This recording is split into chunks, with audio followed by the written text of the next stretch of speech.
benefit all beings. And I think that's just a fantastic space that really lends a lot of buoyancy to my mind, is this idea of bodhicitta. So again, just take a moment as we start. I'd like to welcome everyone. And just, if you'd like to close your eyes for a minute.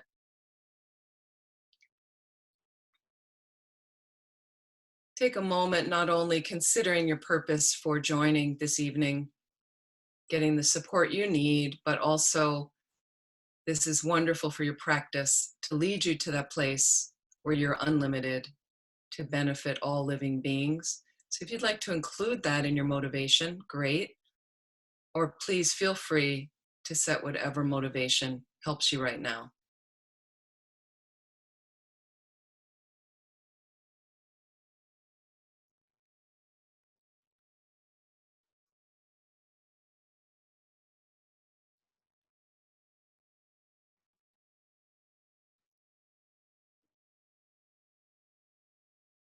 And so I would like to start with one recitation of the verses, praises to the 21 Taras. It's very energetic. And this is a great practice if a number of people have mentioned to me they're feeling lethargic and lazy, bored perhaps, or they just have trouble with motivation. They're overwhelmed by the amount of things that are there available online. They don't know where to start. And sometimes it's nice to invite Tara, this emerald green goddess, and all of her compatriots, there's 21 versions of Tara, to blow out the obstacles, to kind of clear the path and just allow the mind to settle. And then we'll do some meditation like that. So let me just find my text. Here we go. And I'll see if I can share the screen to get to the praises. Okay.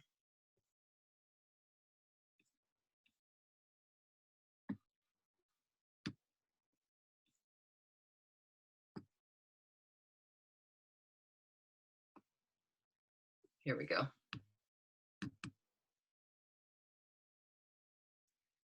Okay, so first we're going to ask Tara, and feel free, anyone, just join in and you can read from your homes. From your sublime abode at the Potala, O Tara born from the green letter Tam, your crown adorned with Amitabha, action mother of the Buddhas of the three times, Tara, please come with your attendants. The gods and demigods bow to your lotus feet, O Tara, you who rescue all who are destitute. To you, Mother Tara, I pay homage. So if you can imagine this emerald green goddess in the space in front of you, a few feet in front of you, she's about 6 inches in height, slightly higher than the level of your forehead. And imagine this radiant, she's made out of radiant green light with her left leg drawn in to show she's got control over desire. Her right leg extended out because she's a very active manifestation of the enlightened consciousness. She's ready to jump up and serve all living beings. She has one hand is holding, her left hand is holding the stem of a beautiful flower, and the right is extended out by her right knee, granting sublime realizations. And she's adorned with beautiful silks and jewelry and jewels and things like that. And imagine as if she's really there and she's one of your precious friends. And imagine the other 20 Taras around her. We know a white Tara also because that's a long life practice. But each verse that we're going to recite now is for a different one of these Taras. They're all manifestations of the omniscient mind, and they're just there to help us. So if you can get in touch with that energy, we're going to recite these praises. Om, I prostrate to the noble transcendent liberator. Homage, Tara, swift, heroic, eyes like lightning instantaneous, sprung from opening stamens of the Lord of Three Worlds, tear-born lotus. Homage, she whose face combines 100 autumn moons at fullest, blazing with light rays resplendent as 1,000 star collection. Homage, golden blue one lotus, water-born and hand adorned, giving effort, calm austerities, patience, meditation, her sphere. Homage, crown of Tathagatas, actions triumph without limit, relied on by conquerors' children, having reached every perfection. Homage filling with tutare, whom desire, direction, and space, tramping with her feet the seven worlds, able to draw forth all beings. Homage worship by the All-Lord, Chakra, Agni, Brahma, Maru, honored by the host of spirits, corpse raisers, Gandharvas, Yakshas, homage with her trait and paid sounds, destroying foes' magic diagrams. Her feet pressing left out right in, blazing in a raging fire blaze. Homage to Re, very dreadful, destroyer of Mara's champion. She with frowning lotus visage, who is slayer of all enemies. Homage at the heart, her fingers adorn her with three jewel mudra. Light rain masses all excited, all directions wheels adorn her. Homage, she's so joyous, radiant, crown emitting garlands of light. Mirthful laughing with tutare, subjugating Mara's devas. Homage, she able to summon all earth guardians assembly, shaking, frowning with her hongsa, saving from every misfortune. Homage, crown adorned with crescent, moon all ornaments most shining. Amitabha in her hair knot, sending out much light eternal. Homage, she mid-wreath ablaze like eon ending fire abiding.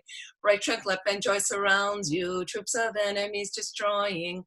Homage, she who strikes the ground with her palm and with her foot beats it, scaling with the letter Hong, the seven levels she does conquer. Homage, happy, virtuous, peaceful, she whose field is peace nirvana. She endowed with Om and Soha, destroyer of the great evil. Homage, she with joy surrounded, tearing foes' bodies asunder. Breeze with Hong and knowledge mantra, arrangement of the 10 letters. Homage to Re with seed letter, of the shape of syllable Hong, by foot stamping shakes the three worlds, Meru, Mandaya, and Vindhya. Homage holding in her hand the hair-marked moon of Deva lake form, with twice spoken Tara and Pei, totally dispelling poison. Homage, she whom gods and their kings and the kinnaras do honor, armored in all joyful splendor, she dispels bad dreams and conflicts. Homage, she whose two eyes bright with radiance of sun and full moon, with twice Hara and Tutare, she dispels severe contagion. Homage, full of liberating, powered by the set of three natures, destroys hosts of spirits, yakshas, and raise corpses supreme to Re. These praises with the root mantras and prostrations thus are 21.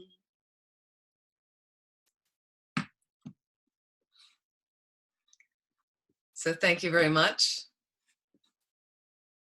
We will return to that practice.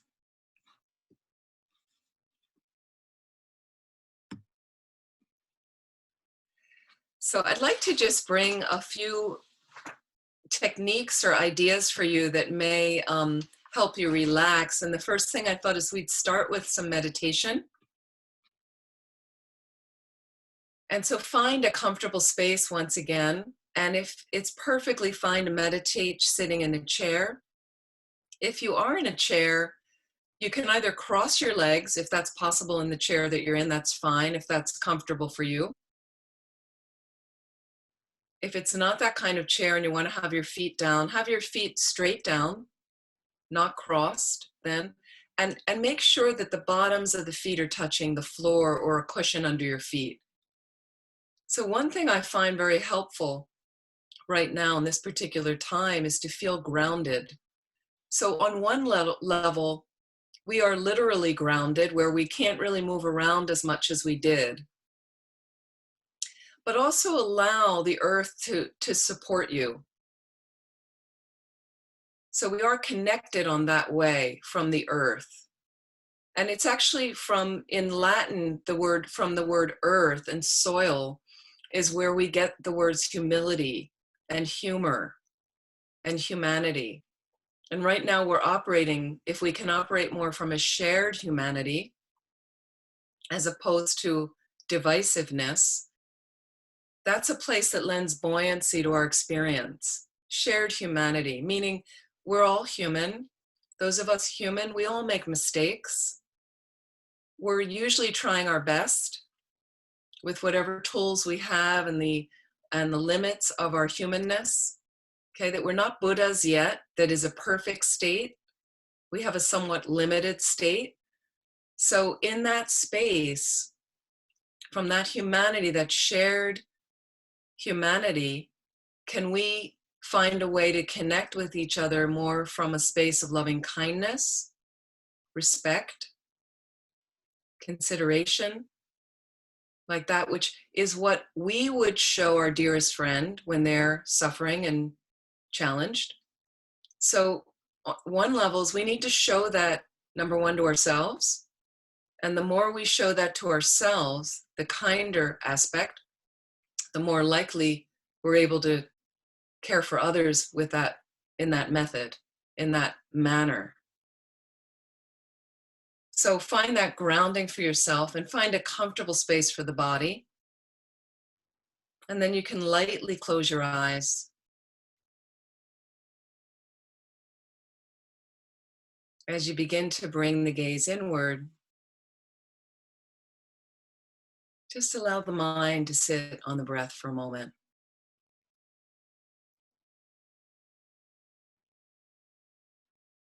Noting perhaps the extension of the spine, blending to the back, being straight. If you'd like, try not to lean too heavily against the back of the chair. So keep a nice unobstructed space for the spine.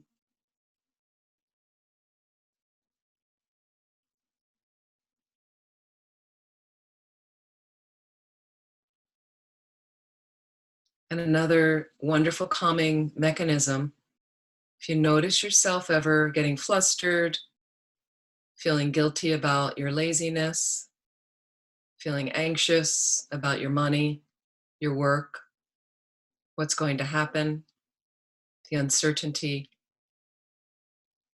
These are normal things that are often operating anyway. We just are not forced to pay as much attention to them.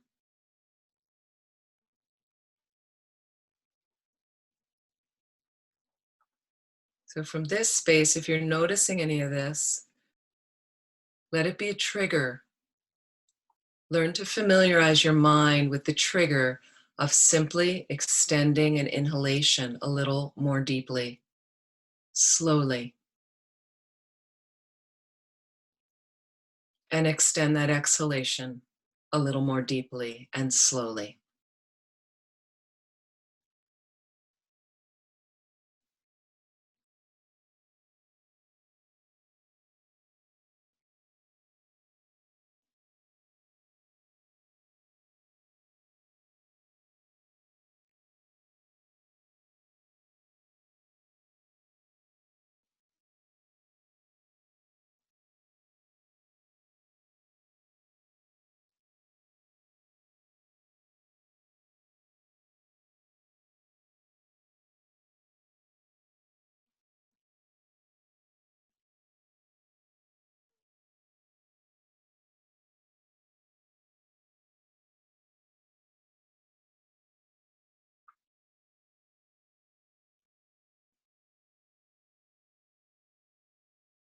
And notice as you're trying to stay with the breath, the mind wanders and thoughts bubble up. And just notice right now the thoughts like bubbles, light, floating off, not much essence to them other than what we want to make of them. And if you notice this process, the distraction of thought, you can choose to simply observe, let the thoughts go and watch the bubbles fly off, returning your awareness gently to the breath.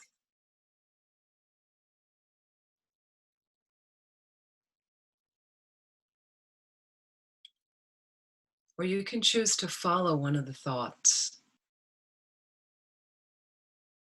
Just notice what arises.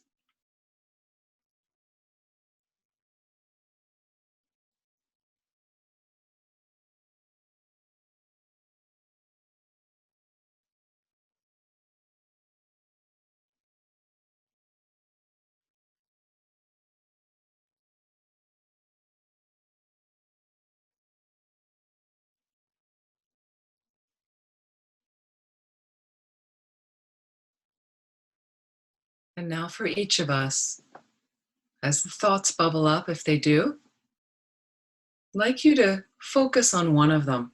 Which is the one that grabs your attention right now? And as you follow that thought, can you start to turn that bubble of thought around and get different perspectives of it? Normally, it arises in the mind. Notice this process yourself. We're often only looking at it from one direction.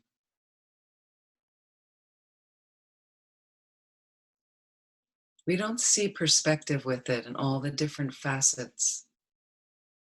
We see one view. And the more we look at that view solidifies, concretizes. Just notice if this is your process. Can you notice if there's any thought that becomes, in a sense, we might label it heavy? What's that thought like?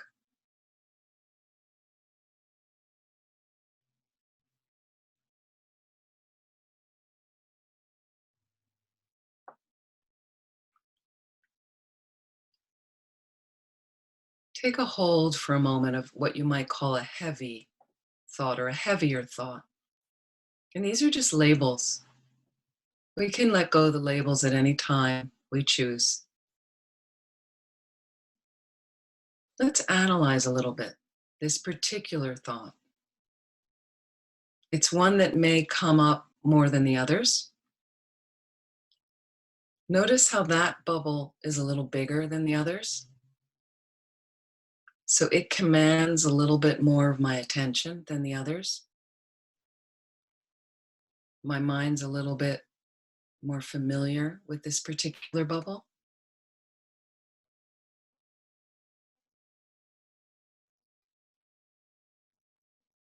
Take a moment there and just sit with that bubble in front of you right now. And notice with a simple act of breathing, simple inhalation and exhalation, and an inhalation and an exhalation again. Just observe whatever feeling is arising in your body mind as you hang with that bubble.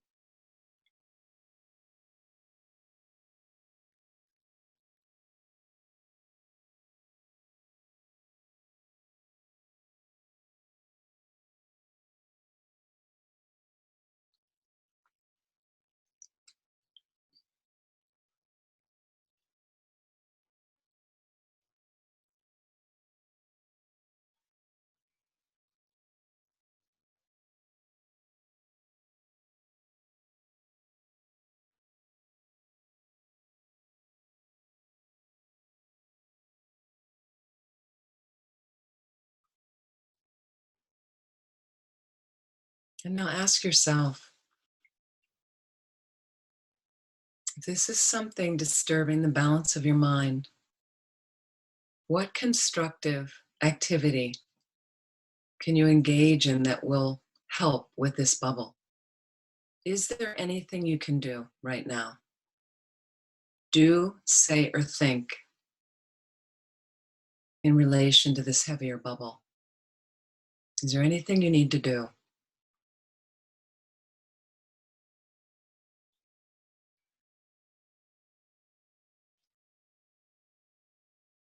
Is there anything you can do, again, from a good motivation?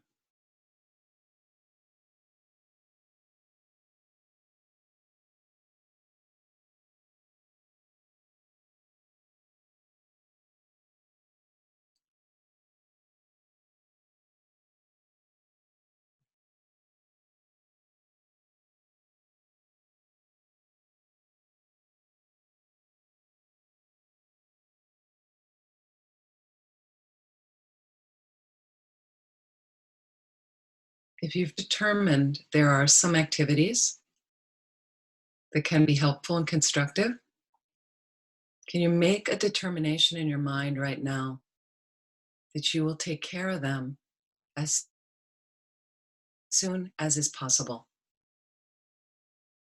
But make that determination to yourself. Make it realistic. What is possible for you to do?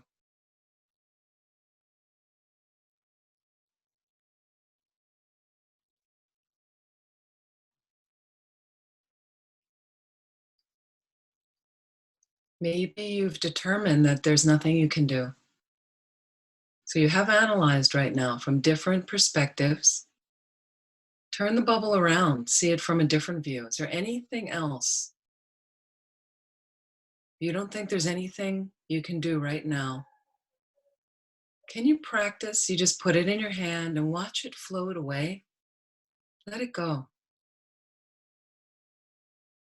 Watch it sail off high into the sky like a helium balloon.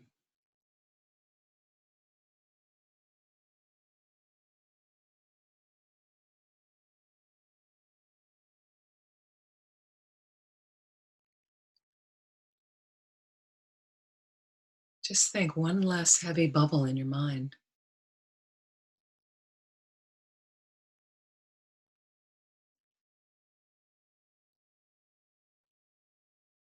So just focusing back in the space where you're sitting now.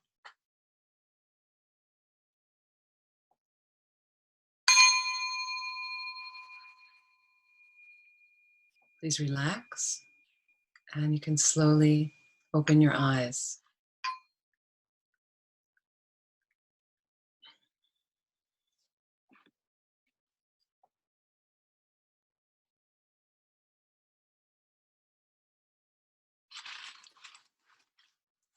I want to add a few coping mechanisms that many of you already know these and are doing them, but just a reminder, for instance, that may be helpful.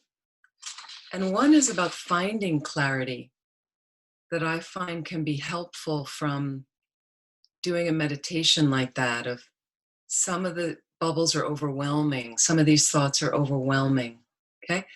Remind yourself that's not the nature of your mind. Busyness in the mind and clutter in the mind. That's not the nature of your mind. According to Tibetan Buddhism, the mind has only two qualities. It's clear and it's aware. That's your mind. So these other states that topple the balance for us are simply imbalances, and we sometimes call them delusion. So they pass through like clouds in the sky, as we know, okay? But they're not the nature of your mind. So if you remind yourself of the true nature, can be helpful to deflect a little bit and to let go more quickly. So again, the other thing is many of you have a meditation practice, okay? Clarity happens when you turn your mind within and just allow it to be. Just allow it to be. We're so used to doing and having all these plans, and we're normally running around, quite busy with a lot of activities. So we get to drive out of our houses and drive away and go meet somebody. And we go to the cafe, and then we go to the restaurant for dinner, and maybe we meet a friend for a movie. And then we're going to meet somebody and have a walk on the beach. And then I'm going to go to this class, and then I'm going to go to work. And then now I'm going to go to the store. And there's myriad of activities that we're doing. So that meditation practice, whenever you get it in the morning, afternoon, evening, now we have more time, some of us, to do that. We're forced to do that, forced to stay in, forced to lessen certain activities, okay? But some of you are working at home. Some of you are working at home with school-age children, trying to do their work at home, trying to manage them. Some of you are caretaking different people in your family or friends, like that. Some of you are stressed about not having money, worried about bills, worried about a job that you've lost, things like that, the uncertainty. So again, what can you do about it? What if I have some sort of meditation practice I cultivate to find a place where I get more comfortable with stillness and being? Because this is what's always going to be underneath everything. And I'll be able to do everything better if I have more balance in my mind. And that comes, I find, so much from a consistent meditation practice, however small or big that is for you. Doesn't have to be long times every day, but a little bit of checking back in, and just notice sometimes all the anxiety going through your mind, or depression, or anger, or fear because of the uncertainty. So that first expression I did of your just inhaling, exhaling with the bigger bubble. So you're staying there a little bit with the discomfort, with the discomfort. We run from discomfort. Any chance we get, we numb ourselves out. We stream videos to forget about it. We watch TV. We watch boring TV. Some people are looping the news right now. That makes you more anxious. Okay. So slowly, just can I stay with discomfort a little bit? Because this is life in samsara. Life on planet Earth has suffering. I can't always run from it. And one day I'll be dying, and you won't be able to escape that. Nobody can. Will I come back to the stillness? Will I have a deep trench, meaning the familiarity in my mind to remember about being? Because I practiced in all those moments prior to my active death. I practiced being with something, being present with whatever's happening. And sometimes it's discomfort. Sometimes it's a fearful thought. So we can practice with other activities. Okay. If you're having a soda or a drink of something, or a glass of wine, or your cup of coffee, okay, can you just be there with it for a minute with a couple of the sips? We have to have it, and we're doing something else. Do you ever just sit down and enjoy your cup of tea or coffee, and you're just doing that, being with having a cup of tea or coffee or a glass of wine, something like that? So even if you're doing email during the day, for instance, can I be very focused on that activity, that this is what I'm doing? And then my phone goes off, and you look at the phone, and that reminds you of something else. Or am I going to answer the phone? Oh, now I think I'll text. And no, you're doing email right now. Can I be present with just doing that work activity for however long you've allocated to do it? Why not make a schedule? This is a great coping mechanism right now. Time management. Time management. Okay. Some people need a schedule. It's very helpful. And recently I was talking to one of our board members for Seichen Ling Center. She's wonderful. And she had this, we were talking about the container of your day. Let's think about our schedules right now. And she said she was working with people on, you've got rocks, you need to get into it. You've got pebbles, and you've got sand. The rocks are the most important things. The rocks are symbols of the most important things, because if you put the pebbles and sand in, you'll find later the rocks won't fit. There's no room for the rocks. So what are your rocks? Can you establish what your rocks are? For me, my rocks, for instance, my practice, that's a big one that has to get in there. And I actually like to move my body during the day, because right now I'm more sedentary. So I like to have a little exercise. A part of it might be a prostration practice, because that connects my spiritual life with some exercise, honestly. I always liked when I would bring the Tibetan lamas. I used to take them to the doctor when we would host them at our centers, especially when I lived at Vajrapani. And when I go to the doctors, and sometimes I'd be translating for them in the initial visit with the doctor, and the doctor would say, do you get any exercise? And they'd say, oh, I do prostrations. So they identified that as an exercise. So I like to have exercise as part of something. Okay, and then I've got some work that I'm doing, and then I've got some programs. These are my big rocks. So they go in my container of my day first. Make schedules, okay? But some of those may not be all that long depending on what you're doing. Then I've got my pebbles. And one of my pebbles is I like to try to watch some of Lama Zopa Rinpoche's videos. He's streaming almost every day, about an hour and a half, but I can't watch an hour and a half every day. I end up running out of time. So maybe I watch a half an hour of it. But what I try to do is if I can get it 30 to 60 minutes on my schedule of that, that goes on my schedule, and then set a time if you want, because otherwise the time gets away. So it's kind of like, this is my time. So if the friend calls, that's not a good time for me to talk to you. This is my time to do that, unless it's somebody that you absolutely have been waiting to talk with. You want to talk to them. Okay, make that decision. That's fine. So that's a nice uplifting thing for my mind, rather than looping news or watching some boring videos and things, because they become a habit in your mind. As I said before, the news doesn't really change that much hour to hour. So if you do want to know what's going on, which is important for a lot of people right now, what if you get some in the morning? And what if you get some in the evening, if that works for you, instead of if you're a news junkie? I also find I have a couple apps on my phone I prefer to check the news so that I'm not blasted with one of my screens, like the screen of my computer, where the videos suck you in more and you start listening to something that you really didn't need in your mind that may create anxiety. So let's be skillful about our technology and our screen time like that. But I do find the time management, think about your rocks, your pebbles, and your sand. The sand is all the other stuff. It doesn't matter if it happens or not. The pebbles might be your meals. When are you eating? Now, for some people I know, they've told me that their meals are their rocks and they're gaining weight. So maybe you want to make sure the meals turn into pebbles instead of the rocks. And they're just things that are going to happen because you do need to eat to live. Okay. So see if you can chip down those rocks of the meals, and they're going to get fit in, but they're not going to be the most important thing of my day. Like that, a little bit more balance. So again, this meditation practice is that in the stillness, you slowly start to cultivate that, because your mind is getting familiar with that. When you get familiar with it, your mind's more comfortable with stillness. That's what's going to be there when you're dying. You're going to be alone in that experience.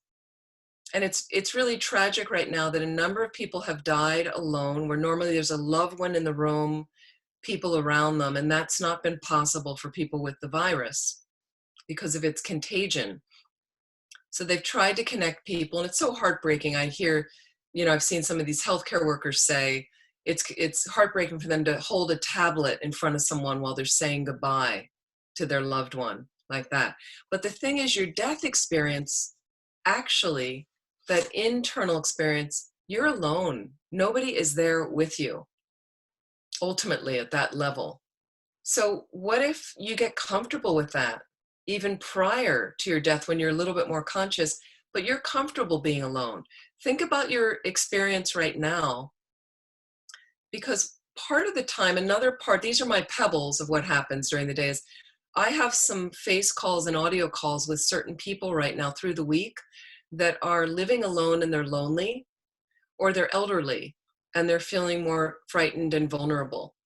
So what I do is through the week, I call a few of them, right, and reach out, right? So think about if you're alone and happen to get quarantined alone, like myself, because I've done a lot of retreat and I'm familiar with that space. I'm quite comfortable right now being alone, and I actually find it easier because I'm not necessarily bumping up against some people that might want to have a meal and they want me to be there at a time I'm not really hungry, or they expect certain things, or there's more noise in my living space and things I can't control. So it's, for some of us, we're quite comfortable, and other people are kind of freaked out being alone. So again, the more you look at that space, nobody really dies from being alone, okay? They think they might, okay, from the loneliness and things, but if you're more comfortable, you get more comfortable with that space, be able to do anything on your own if that comes up at sometimes. It's no problem to have companionship. It's very nice, but so think about that. So in stillness, there's clarity. You can come back to the clarity, and then you know exactly what it is you need to do, think, or say from that clarity. Let our experiences arise from there. And then from this as well comes more of an ability to concentrate. Some people have told me how scattered they are, how distracted they are. They're multitasking too much because there's a flurry of a little bit of anxiety for them, because this has been a big time. And I do notice now that we're in several weeks on, some people are getting used to this space, but in the beginning it was very hard for people. But think about your ability to concentrate. When you want to do something sincerely and you're decisive about doing it, okay, then concentration becomes more available to you. So think about not multitasking. For me, again, I'm going to do email, and this is my time to do email, and I've got a slotted time that I will stop, okay, from doing the email at a certain time that I've set. I might just set the time in my mind and say, okay, I have 20 minutes or an hour, whatever you're doing, unless I'm really in the middle of something that I realize I'm just 5 more minutes, I will finish, no problem. But otherwise, stick to the schedule, and that's what you're doing. You're not texting at that time, you're not returning phone calls, I'm not taking the phone call that interrupts me, again, unless it's essential to what you're doing with the email. Is that possible? Concentration allows you then, believe it or not, to achieve more in less time and to respond to situations in a more effective way. Absolutely. We all want that. We want more focus. Okay, that comes from having that foundation of meditation. I find the one thing I can say after all these years is I don't have any realizations, but I find that my mind can trace a little bit. I'm a little bit more present with my mind, with whatever it's going through. Whether it's a negative mind state, positive mind state, when I put my cup down, my mind is there. So now I know where my cup is. When I put my phone down, my mind is there. So now I know where my phone is.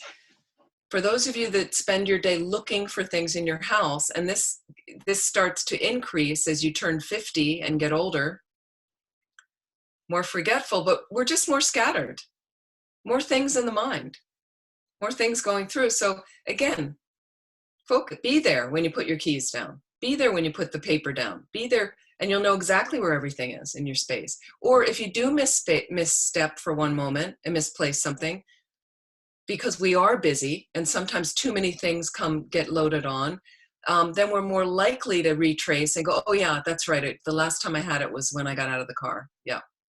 And there you go, right back, and there it is. So you're going to save a lot of time as well. Okay. So what I'd like to do right now is just stop for a moment, some of those techniques. I want to look at our simple Tara practice. I'm going to go back to the screen.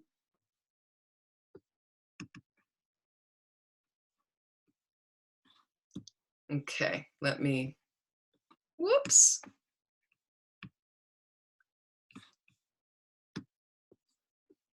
Okay, here we go.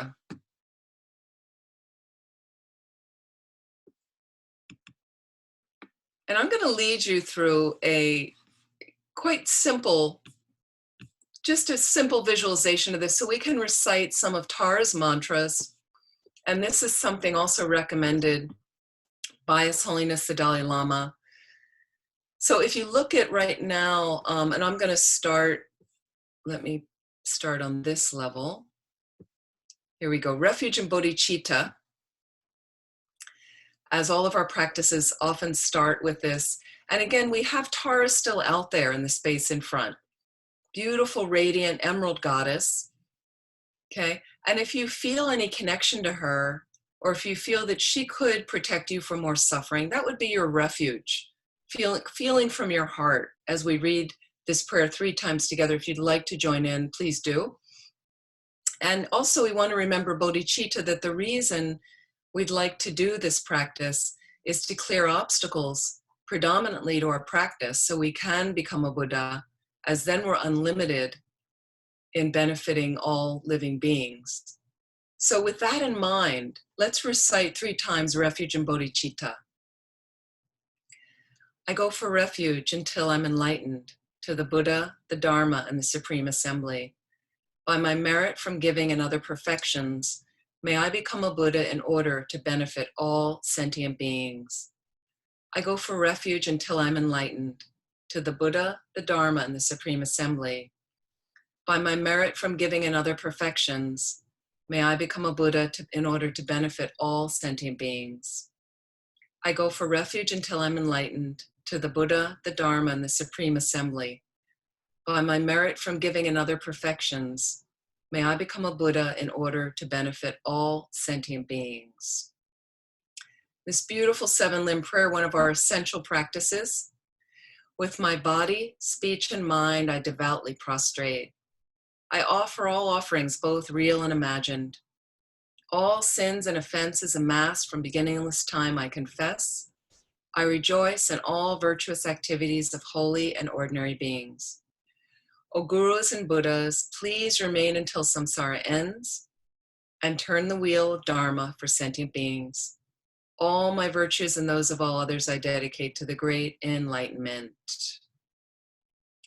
We'll offer a mandala, and this is symbolic of the universe and wanting to offer the most precious things we can, or especially our practice, so that we can clear obstacles to doing this practice well.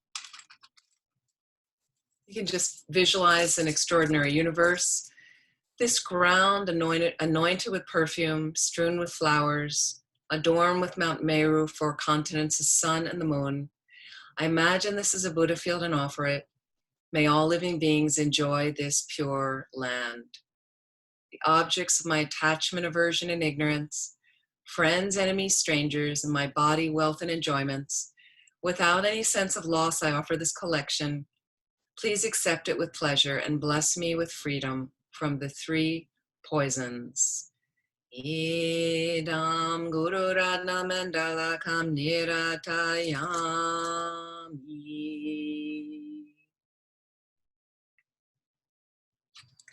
So take a moment right now, and I'd like you to visualize, I'd like you to ask Tara in the space in front of you, whatever obstacles you would like removed right now for you.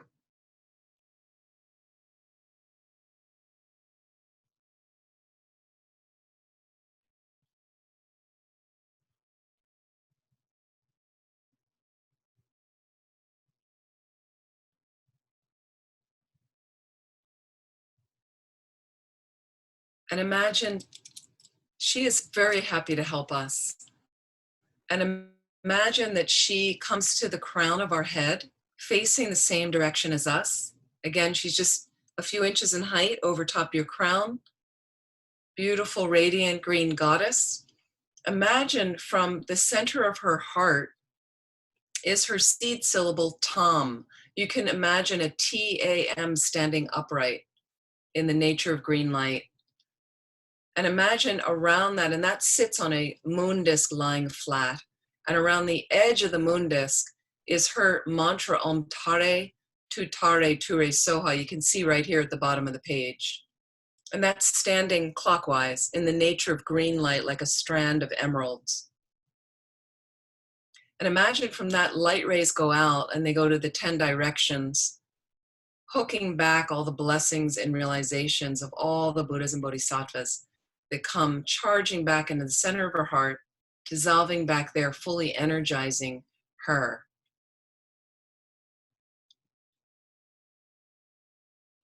There's the mantra in the Tibetan. And I'd like you to imagine now that all of this energy from her begins to come out of the Tam syllable in the mantra garland again, filling her entire body. And now it starts to pour out of all the pores of her body and descends down through our crown like a cascading, gentle waterfall, removing all obstacles to our being able to practice well, to our getting through this quarantine period, and whatever it is that you asked for, removing all obstacles. And so we're gonna, with that visualization as best as you can, we're gonna recite her mantra that you find right here in the center of the page. Om Tare, Tu Tare, Ture Soha. So I'm gonna first bring us His Holiness reciting this. This is His Holiness giving a lung of the Tara mantra, of this particular mantra, to a large audience. You can hear them repeating back